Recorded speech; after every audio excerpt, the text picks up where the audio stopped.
Valentine's day हा प्रेम व्यक्त करण्याचा दिवस आहे.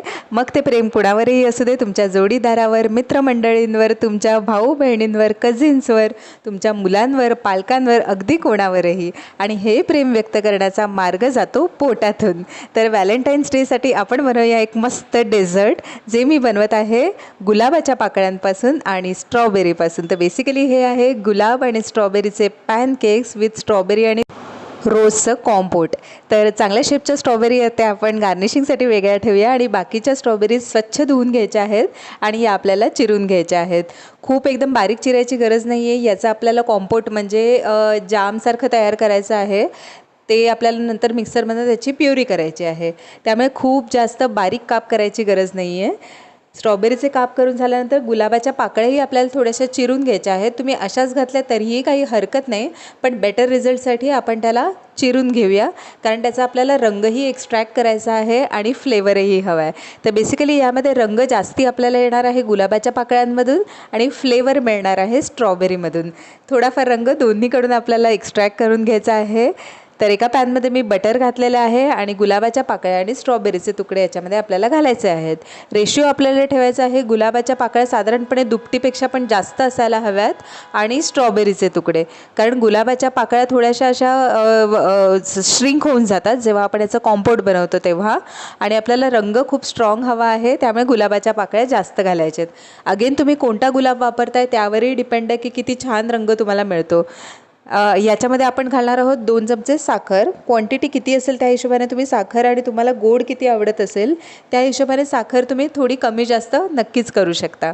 तर अशा पद्धतीने आपल्याला थोडंसं परतून घ्यायचं आहे आणि या मिश्रणामध्ये अजिबातच पाणी किंवा दुधाचा वापर करायचा नाही आहे, कारण साखरेला पाणी सुटतं. त्याबरोबरच स्ट्रॉबेरी हे फळ असल्यामुळे त्यालाही पाणी सुटणार आहे, गुलाबालाही थोडं पाणी सुटणार आहे. तर या सगळ्या मिश्रणातून आपल्याला एक छान लिक्विड मिळणार आहे आणि याचा आपण कॉम्पोट बनवू शकतो. तर याचे फ्लेवर्स खूपच स्ट्रॉंग असतात. स्ट्रॉबेरीचा फ्लेवर खूप स्ट्रॉंग असतो, त्यामुळे खूप जास्त आंबट असेल तर त्या हिशोबाने तुम्हाला गोडपणा थोडासा ॲडजस्ट करायला लागेल. पण स्ट्रॉबेरीचं प्रमाण हे गुलाबाच्या अर्धच ठेवायचं आहे, एवढं लक्षात ठेवायचं आहे. चला तर मग कॉम्पोट आपलं ऑलमोस्ट रेडी झालेलं आहे. तुम्ही बघू शकता खूप छान त्याला असा पाक सुटलेला आहे. एकतारी पाक वगैरे अजिबात करायचा नाही आहे आपल्याला. बस 5 ते 10 मिनटं अशा पद्धतीने हे छान श्रिंक झाल्यानंतर आपल्याला हे गार करून घ्यायचं आहे आणि त्यानंतर मिक्सरमध्ये फिरवून घ्यायचं आहे. तर मी दुसऱ्या भांड्यामध्ये हे ट्रान्सफर करून ठेवलेलं आहे थंड करण्यासाठी. तोवर आपण काय करूया, त्याच पॅनमध्ये मी थोडंसं कोमट दूध घातलेलं आहे, अर्धा कप. हेच दूध आपण वापरणार आहोत आपले पॅनकेक्स रेडी करण्यासाठी. या पॅनमध्ये दूध घालायचं कारण म्हणजे जो राहिलेला पाक आहे ना, तो ह्याच्यामध्ये छान ॲब्झॉर्ब होऊन राहील आणि दुधाला थोडासा रंग यायलाही सुरू होईल पिंकिश असा. त्यामध्येच मी 2 चमचे साखरही घालत आहे, जी पॅनकेकसाठी आहे बेसिकली. तर साखर तोपर्यंत विरघळेल आणि तोपर्यंत आपण आपलं कॉम्पोटची प्युरी तयार करून घेऊया. तर अशा पद्धतीने मिश्रण थंड झालेलं आहे. आपण याला मिक्सरमधनं फिरवून घ्यायचं आहे. जितकं पॉसिबल आहे तेवढं बारीक करायचं आहे, पण पाणी किंवा दूध ॲड न करता. आणि नंतर आपल्याला हे गाळून घ्यायचं आहे. जर तुमच्याकडे बेटर गाळणी किंवा स्ट्रेनर असेल तर उत्तमच. माझ्याकडे नॉर्मल चहाची गाळणी होती, त्यामुळे थोडंसं ते कठीण होतं काढणं, पण एवढं एक्स्ट्रॅक्ट मला मिळालेलं आहे. आणि त्यामध्ये मी घातलं आहे थोडंसं बटर, कारण ते छान पॅनकेकला बटरमधून आपल्याला मॉइश्चर मिळणार आहे, ग्लेज मिळणार आहे आणि एक फॅट कॉन्टेंट जे आपल्याला केकसाठी लागतं ते बटरमधून मिळणार आहे.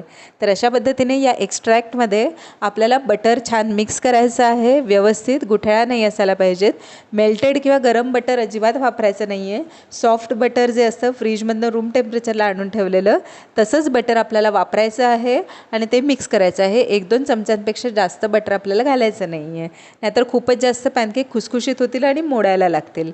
त्यानंतर हळूहळू आपल्याला याच्यामध्ये जे अर्धा कप दूध आपण पॅनमध्ये काढून साखर मिश्रित ठेवलं होतं ते आपण थोडं थोडं करून याच्यामध्ये घालायचं आहे, जेणेकरून गुठळ्या नाही होणार.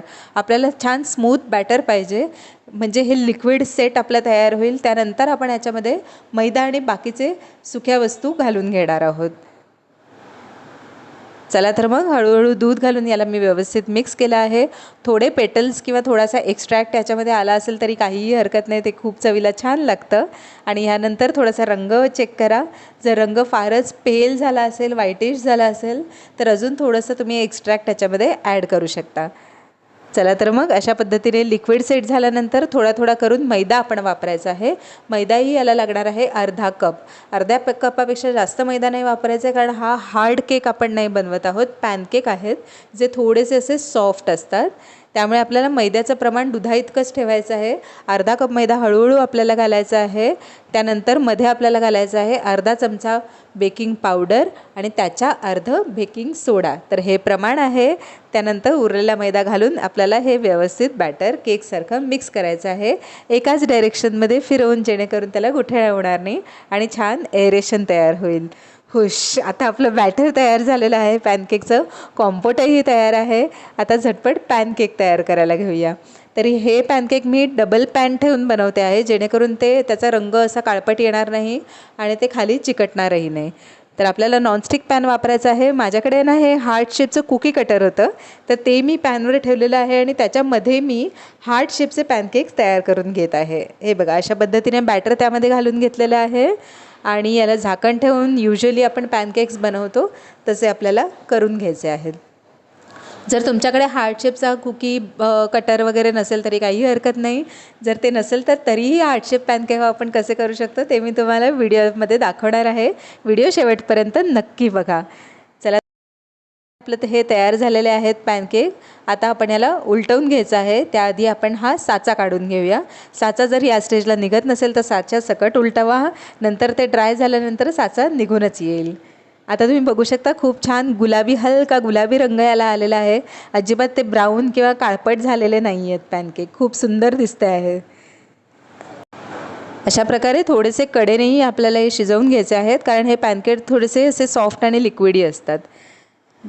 तर अशा पद्धतीने तुम्ही बनवू शकता पॅनकेक डोश्यासारखे स्प्रेड करून. हे बघा, अशा पद्धतीने हे लिक्विड थोडा वेळ राहिल्यामुळे थोडंसं दाटसर झालं होतं, पण पातळ असेल तर तुम्ही डायरेक्टली टाकून याला आरामात स्प्रेड करू शकता. इव्हनली स्प्रेड करायचं आहे, जेणेकरून ते पॅनकेकची लेअर एकसारखी होईल. हे बघा, अशा पद्धतीने पॅनकेक आपल्याला त्याच पद्धतीने तयार करायचे आहेत. आणि नंतर तुम्ही कुकी कटर तुमच्याकडे नसेल तर तुम्ही त्याला हार्ट शेप असं तुम्ही चाकूने करू शकता किंवा दुसऱ्या कोणत्या शेपचेही तयार करू शकता. एकदा हे पॅनकेक तयार झाल्यानंतर शेप कोणता द्यायचा आहे तो कम्प्लिटली तुमच्या हातात आहे. चला तर मग यामध्ये आता आपण फिलिंग तयार करून घेणार आहोत. आता या पॅनकेकमध्ये आपल्याला काय करायचं आहे, थोडीशी ब्राउनिश झालेली जी साईड असते ना, त्यावर आपण हे कॉम्पोट लावून घ्यायचं आहे. मी तुम्हाला 2 प्रकारे दाखवणार आहे. अशा पद्धतीने एका साईडला डायरेक्टली पॅनकेकवर आपण कॉम्पोट लावून घ्यायचं आहे. कॉम्पोट म्हणजे बेसिकली हे जामसारखंच असतं, थोडंसं जास्त गोडसर असतं आणि फ्लेवर्स वेगवेगळे असतात, त्याच्यामध्ये इन्स्टंट तयार केलेलं असतं. तर हे बघा, अशा पद्धतीने मी पॅनकेकवर छान कॉम्पोट लावून घेतलेलं आहे आणि डायरेक्टली हे असंच तुम्ही खाऊ शकता. हे सेट वगैरे करायची गरज पडत नाही. चला तर मग हे तयार आहे. दुसरी पद्धत म्हणजे आपण ह्याला लेअरिंगही करू शकतो. जर तुम्हाला कॉन्फिडन्स असेल की हे सॉफ्ट पॅनकेक तुम्ही हाफमध्ये कट करू शकता, अर्ध्यामध्ये कापले जाऊ शकतात ते, तर तुम्ही हे ट्राय करून बघा.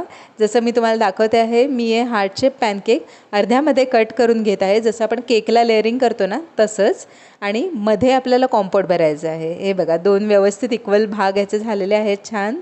आणि याच्यामध्ये मी कॉम्पोटची एक लेअर हे बघा, अशा पद्धतीने पातळशी लेअर द्यायची आहे, कारण वरती आपण त्याला अजून केक लावल्यानंतर अजून वरतूनही कॉम्पोट लावणार आहोत. किंवा जर तुम्हाला वरतून कॉम्पोट नसेल लावायचं तर तुम्ही आतली लेअर थोडीशी जास्त देऊ शकता, जशी तुमची मर्जी. आता आपल्याकडे मेजर इन्ग्रेडियंट सगळे तयार आहेत, कॉम्पोट तयार आहे, पॅनकेक्स तयार आहेत. आता याला तुम्ही सर्व कसं करायचं ते कम्प्लिटली तुमच्यावर डिपेंड आहे. हे बघा, मी छोट्याशा स्ट्रॉबेरीचे काप आणि गुलाबानी याला गार्निश केलेलं आहे. यूट्यूब मराठी रेसिपीजवर जर तुम्ही नवीन असाल तर मला सबस्क्राईब नक्की करा. व्हिडिओ आवडल्यास लाईक करा, शेअर करा, सेव्ह करा. बाय.